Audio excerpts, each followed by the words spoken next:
Манифест на народовластие. Истинската демокрация. Предложения. Раздел А. Явно гласуване. Раздел Б. Развитие на критическо обществено мислене от децата и младежите. Раздел А. Явно гласуване. Точка 1. Явно гласуване за местни и общонародни избори. Точка 2. Явни резултати през цялото време на изборния процес и непрекъснато обновяване на резултатите. Точка 3. Изрично задаване на втори, трети и прочие избор като второ и трето желание, посочващи как да се преразпределят гласовете. Точка 4. Отмяна на забраната за агитация в деня преди и по време на изборите. Отмяна на забраната за продажба на алкохол. Точка 1.1. Запазването на гласа в тайна е отживелица и обосновано само при нелепото положение, че върху избирателите може да се приложи насилие поради избора им, което обаче би показало, че няма народовластие. Точка 1.2. Гласът на партийни вождове и дейци е явен, също както на хора в клопката на местни феодали, принудени да гласуват корпоративно. Точка 1.3. Гласът на мнозинството от определени социални прослойки и други активни по някакъв начин лица също е явен. Точка 1.4. Явността на гласа на онези, които извън избори са по-пасивни и не изразяват пристрастията и убежденията в по-явна форма, не би ги ощетила. Те не са активни малцинства, не извършват агитация. Точка 1.5. Явното гласуване ще премахне голяма част от фалшифицираните невалидни гласове, дори ако човек е объркал една чертичка, ще може да каже: гласувам за еди кой си, пред свидетели, комисията и други граждани, и гласът ще се отчете. Точка 1.6. Тайното гласуване и броенето на бюлетини на куп далеч от погледите на обществеността е средство за извършване на измами и манипулации, като се въвежда скрит процес, до който достъп имат само избрани и контролирани лица. Точка 2.1.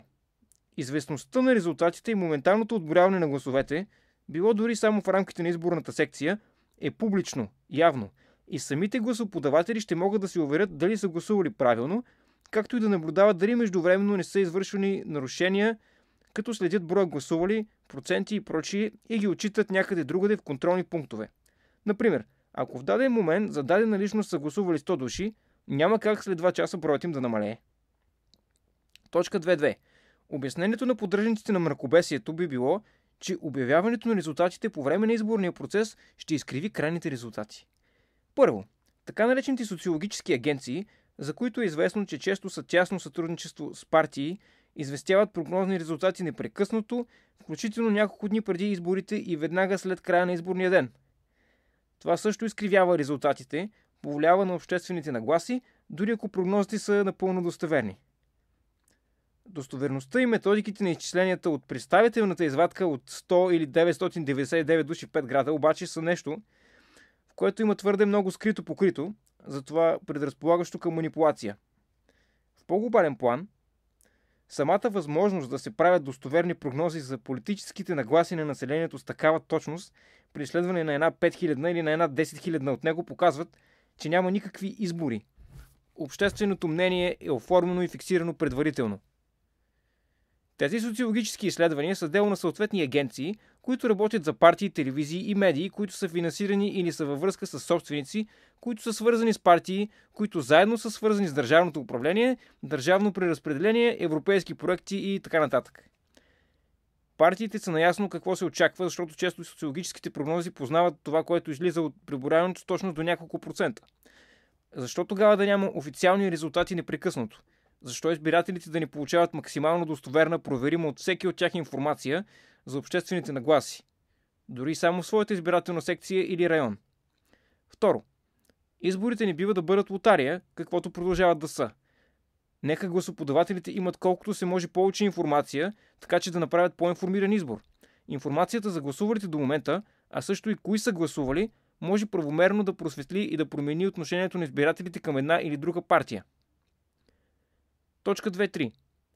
Отборяването в реално време ще покаже обективно и на всички останали кога и къде се активизира купен електорат и ще даде възможност за ответна реакция на все още колебаещите се, заинтересовани с други политически убеждения.